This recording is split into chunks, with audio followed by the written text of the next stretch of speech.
요즘 한국 대학들 보면요. 글로벌 캠퍼스 만든다고 정말 적극적이잖아요. 전 세계에서 학생들을 막 불러 모으고 있어요. 근데 문제는 말이죠. 막상 화려한 기대를 안고 한국에 온 유학생들이 캠퍼스에 도착하고 나면 깊은 고립감에 빠진다는 겁니다. 이 약속과 현실 사이의 엄청난 격차, 오늘 이 역설의 중심을 한번 제대로 파헤쳐 보겠습니다. 그러니까요. 바로 이 질문이 오늘 우리가 풀어야 할 핵심인 거죠. 대학은 국제화됐다고 자랑하는데 정작 학생들은 왜 점점 더 외로워지는 걸까요? 자, 저랑 같이 그 이유를 한번 따라가 보시죠.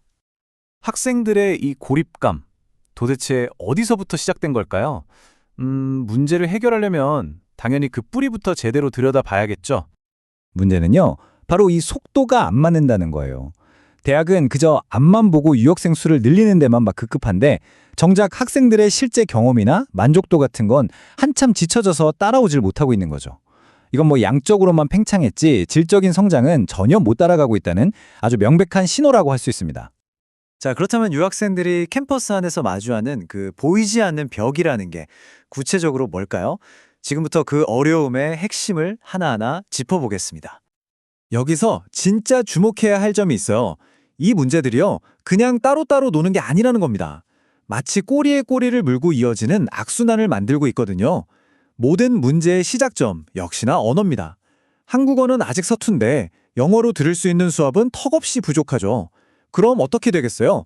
당연히 한국 학생들하고 어울릴 기회는 줄어들고 고립감은 깊어질 수밖에 없는 구조예요.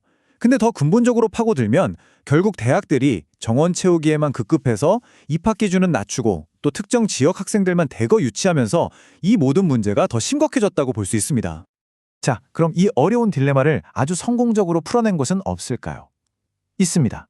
놀랍게도 그 해답의 실마리를 바로 우리 이웃나라 일본의 한 대학에서 찾을 수가 있었어요. 바로 이 숫자 3,250명. 이게 뭘 의미하냐면요. 일본의 리츠메이큰 아시아 태평양 대학교, 우리가 줄여서 APU라고 부르는데 여기에 재학 중인 외국인 유학생 수입니다. 이게 어느 정도냐면 전체 학생의 딱 절반이에요. 정말 엄청난 규모죠. 그런데 더 놀라운 숫자가 바로 다음에 나옵니다. 110개국. 이게 바로 그 유학생들의 출신 국가 수예요. 무려 110개 나라에서 왔다는 거죠. 이야, 이게 바로 진짜 다양성을 보여주는 지표 아니겠습니까? APU 철학의 핵심, 그럼 바로 이 의도적인 균형 감각에 있습니다. 보세요. 내국인 학생과 유학생 비율을 정확하게 50대 50으로 맞춥니다. 왜 이렇게까지 할까요? 캠퍼스 안에서 그 누구도 소수자가 되지 않도록 아주 치밀하게 설계한 거예요. 그리고 이 균형에 대한 침념은 여기서 끝나지 않아요. 교수진에게까지 그대로 이어집니다. 교수진의 절반을 외국인으로 채워서 아예 학문적인 환경 자체를 완벽하게 국제적으로 만들어버리는 거죠. 이게 바로 흉내만 내는 가짜 국제화가 아니라 진짜 글로벌 캠퍼스의 모습이라고 할 수 있겠습니다. 아니, 이런 완벽한 균형을 대체 어떻게 만들어낸 걸까요? 그 비결은요, 단순히 학생들을 모으는 데서 그치는 게 아니었습니다. 그들을 아주 적극적으로 섞는 구체적인 전략에 있었어요. APU 성공의 핵심 키워드는 바로 화학적 결합입니다. 이게 뭐냐면 그냥 학생들을 한 공간에 모아두는 물리적 결합이랑은 차원이 다른 거예요. 서로 섞일 수밖에 없는 환경을 아주 의도적으로 설계하는 거죠. 자, 보세요. 첫째, 모든 수업을 일본어와 영어 두 가지 언어로 제공해서 언어 장벽을 없애고요. 둘째, 기숙사 방 하나에 일부러 서로 다른 국적의 학생을 룸메이트로 붙여줍니다. 자연스럽게 서로의 문화를 배울 수밖에 없겠죠. 마지막으로 수업 과제도 다양한 국적의 학생들이 한 팀이 되어야만 해결할 수 있게 만들어놨어요. 이 학생의 한마디가 이 모든 걸 설명해 주네요. 이 다문화 기숙사 전략이 그냥 서류상의 정책이 아니라 학생들한테 실제로 얼마나 강력하고 의미 있는 경험을 주는지를 보여주는 아주 생생한 증거라고 할 수 있겠습니다. 결국 국제화에 대한 접근법이 이렇게 극명하게 두 가지로 갈리는 겁니다. 한쪽은 그냥 정원 채우기에만 급급한 모델, 다른 한쪽은 APU처럼 진정한 통합을 목표로 하는 모델. 여러분, 목표가 단순히 숫자냐 아니면 의미 있는 경험이냐에 따라서 그 결과는 이렇게 하늘과 땅 차이로 달라질 수밖에 없는 거예요. 자, 그렇다면 이 APU의 성공 사례를 보면서 한국 대학들은 어떤 교훈을 얻어야 할까요? 이제 다시 우리 이야기로 돌아와서 우리가 가야 할 길을 구체적으로 한번 짚어보겠습니다. 물론 희망적인 움직임이 아예 없는 건 아닙니다. 일부 대학에서는 100% 영어로만 진행하는 전공을 만들기도 하고 또 버디 프로그램 같은 걸로 학생들끼리 교류하라고 장려하기도 하죠.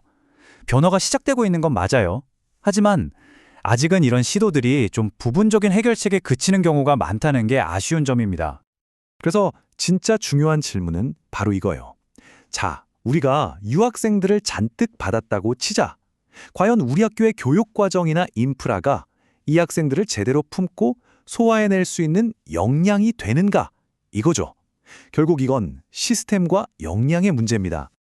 그렇다면 앞으로 우리가 나아갈 길은 꽤 명확해 보입니다. 첫째, 이제 양적인 팽창은 그만하고 질적인 성장으로 방향을 틀어야 합니다. 둘째, 영어 강의를 대폭 늘려서 언어의 벽을 허물어야 하고요. 셋째, 동남아시아 같은 특정 지역에만 편중된 유치 전략에서 벗어나서 진짜 다양한 국적의 학생들을 모아야 합니다.